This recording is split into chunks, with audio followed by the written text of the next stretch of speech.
આજે ભાદોદ ગ્રુપ ગ્રામ પંચાયત સાગબારા તાલુકા ખાતે જલ અર્પણ દિવસની ઉજવણી રાખવામાં આવેલ હતી।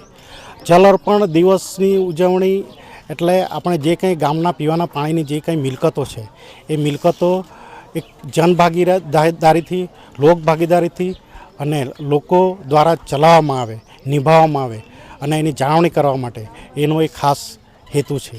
અને આજે જલ અર્પણ દિવસ એટલે કે જે કંઈ ગામની ગ્રામ્ય પાણી પુરવઠા યોજના છે એને આપણે પારંપરિક રીતે ગ્રામ પંચાયતને આત્માર્પણ કરીએ છીએ।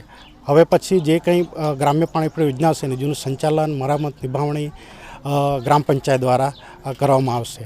આ જલ અર્પણ દિવસ ઉજવણીના પ્રસંગે આજે અત્રે પ્રાંત અધિકારી શ્રી, તાલુકા વિકાસ અધિકારી શ્રી, યુનિટ મેનેજર શ્રી વાસ્મો, નાયબ કાર્યપાલક ઇજનેર શ્રી ગુજરાત પાણી પુરવઠા યોજના અને જિલ્લા પ્રાથમિક શિક્ષણ અધિકારી ઉપસ્થિત રહેલ હતા। આ ઉપરાંત આ કાર્યક્રમમાં સાગબારા તાલુકામાં જે પાણીવેરા પ્રોત્સાહન યોજના અંતર્ગત જેમને સરકારશ્રી દ્વારા પ્રોત્સાહન રકમ મળેલ છે જેમને પણ અભિનંદન પત્ર અને ચેકનું વિતરણ કરવામાં આવ્યું। આ ઉપરાંત મુખ્યમંત્રી મહિલા પાણી સમિતિ યોજના પ્રોત્સાહન યોજના અંતર્ગત સાગબારા તાલુકાની જે પાણી સમિતિઓને દરખાસ્ત મંજૂર થયેલ હતી અને એના માપદંડોમાં જે પસંદગી પામેલ હતા જેમને પણ આજે ચેક વિતરણ કરવામાં આવ્યું।